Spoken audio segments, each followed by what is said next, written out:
નગર પ્રાથમિક શિક્ષણ સમિતિના વિદ્યાર્થીઓએ બે ગણવેશ આપવામાં આવ્યા છે।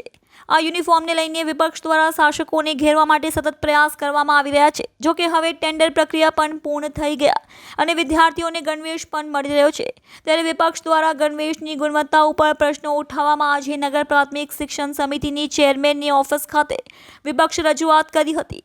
ચેરમેનને પણ તમામ વિપક્ષના સભ્યોએ પોતાની કેબિનમાં બોલાવી સાંભળ્યા અને સ્પષ્ટતાથી જવાબ આપ્યો।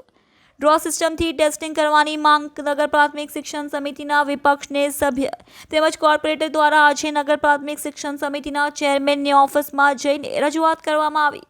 વિપક્ષ દ્વારા રજૂઆત કરવામાં આવી છે ગણવેશના વર્તમાન ટેસ્ટિંગ અને ભવિષ્યના ટેસ્ટિંગ માટે સેમ્પલ અને લેબોરેટરી બંને ડ્રો પદ્ધતિથી રેન્ડમલી પસંદ કરવામાં આવી। યુનિફોર્મ ટેસ્ટિંગ ગોટાળાની તપાસ કરવામાં આવે। યુનિફોર્મ ટેસ્ટિંગમાં ગેરરીતિ કરતી લેબોરેટરી અને એ લેબોરેટરીમાં ટેસ્ટિંગ કરાવતી વિતરણ કંપનીઓ ઉપર કડક પગલાં લેવામાં આવે અને બ્લેકલિસ્ટ પણ કરવામાં આવે। વર્તમાન ટેસ્ટિંગ અને ભવિષ્યના ટેસ્ટિંગ માટે સેમ્પલ અને લેબોરેટરી બંને ડ્રો પદ્ધતિથી રેન્ડમલી પસંદ કરવામાં આવે। આ ડ્રો વિરુદ્ધ પક્ષ અને પત્રકારોની હાજરીમાં કરવામાં આવે અને વિડીયોગ્રાફી કરવામાં આવે।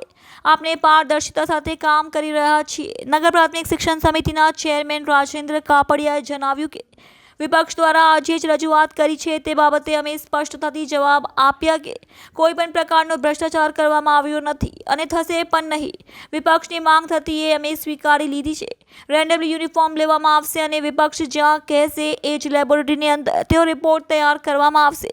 આવામાં કોઈ છુપાવવા જેવું નથી। જેમના યુનિફોર્મ આપ્યા છે તેને આપને કોઈ રૂપિયાની ચૂકવણી કરી નથી। આપની પાસે ટેન્ડર ભરવાની ડિપોઝિટ પણ જમા છે। જો ગણવેશમાં કોઈ પણ પ્રકારની ખામી હશે તો આપને પેનલ્ટી પણ કરીશું અને વિપક્ષ કહેશે તો લેબોરેટરીમાંથી તપાસ કરીશું। એટલે અમને પણ જે આક્ષેપો કર્યા છે તેની સ્પષ્ટતા થઈ જશે। નમસ્કાર, હું રાકેશ શિરપરા, નેતા વિપક્ષ નગર પ્રાથમિક શિક્ષણ સમિતિ સુરત। આજરોજ આમ આદમી પાર્ટીના તમામ નગરસેવકોની ઉપસ્થિતિમાં અને સંગઠનના તમામ સાથીઓની ઉપસ્થિતિમાં અમે નગર પ્રાથમિક શિક્ષણ સમિતિની મુખ્ય કચેરી ખાતે વિરોધ પ્રદર્શન કરવા માટે આવ્યા છીએ। સારા યુનિફોર્મ આપવા, ગુણવત્તાસભર યુનિફોર્મ આપવા અને સમયસર યુનિફોર્મ આપવા એ શિક્ષણ સમિતિની ફરજ છે, પણ આ ત્રણેય ફરજોમાં શિક્ષણ સમિતિ ક્યારેય પાર ઉતરતી નથી અને 100% કામ કરતી નથી। યુનિફોર્મ ટેસ્ટિંગમાં ગોટાળાઓ થાય છે અને લઈને આમ આદમી પાર્ટીએ વિરોધ પક્ષે ભૂતકાળમાં પણ ઘણી વખત વિરોધ પ્રદર્શનો કર્યા છે, રજૂઆતો કરી છે, પણ આમાં કોઈ પણ પ્રકારના સુધારાઓ જોવા મળી રહ્યા નથી। અત્યારે બાળકોને જે યુનિફોર્મ આપવામાં આવ્યા છે એના ટેસ્ટિંગમાં અનેક પ્રકારની શંકાઓ છે, સવાલો છે, કારણ કે એક જ પ્રકારની એક જ એજન્સી તમામ વસ્તુઓનું ટેસ્ટિંગ કરે છે। યુનિફોર્મ, ગણવેશ, સ્પોર્ટ્સના યુનિફોર્મ, બૂટ મોજા, સ્પોર્ટ્સના બૂટ મોજા, સ્ટેશનરી કિટ, તમામ પ્રકારનું ટેસ્ટિંગ એક જ એજન્સી કરે છે અને આ ટેસ્ટિંગ એજન્સી પાસે આ પ્રકારની કોઈ માન્યતા નથી, NABLની માન્યતા નથી, છતાંય આ પ્રકારે ટેસ્ટિંગ કરે છે। તો અમારી માંગણી છે કે આ ટેસ્ટિંગ એજન્સીને બ્લેકલિસ્ટ કરવામાં આવે। આ ટેસ્ટિંગ એજન્સી પાસેથી જેણે સેમ્પલ પાસ કરાવી અને ટેન્ડરમાં કોન્ટ્રાક્ટ મેળવ્યા છે એ એજન્સીઓ ઉપર પણ પગલાં લેવામાં આવે।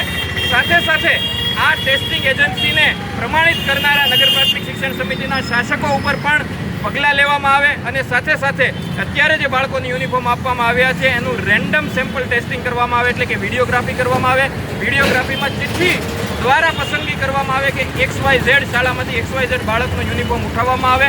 આવા 3 થી 4 સેમ્પલ લઈને 3 થી 4 અલગ અલગ લેબમાં જો ટેસ્ટિંગ કરાવવામાં આવશે તો જ ખબર પડશે કે બાળકને યુનિફોર્મ આપવામાં આવ્યો છે એની ક્વોલિટી ખરેખર જે ટેન્ડરમાં લખવામાં આવી છે, જે શરતમાં લખવામાં આવી છે એ મુજબની છે કે નહીં। તો આ મુદ્દે અમે આજે વિરોધ પ્રદર્શન કરવા માટે આવ્યા છીએ આમ આદમી પાર્ટીના તમામ નગરસેવકો અને સંગઠન સાથે।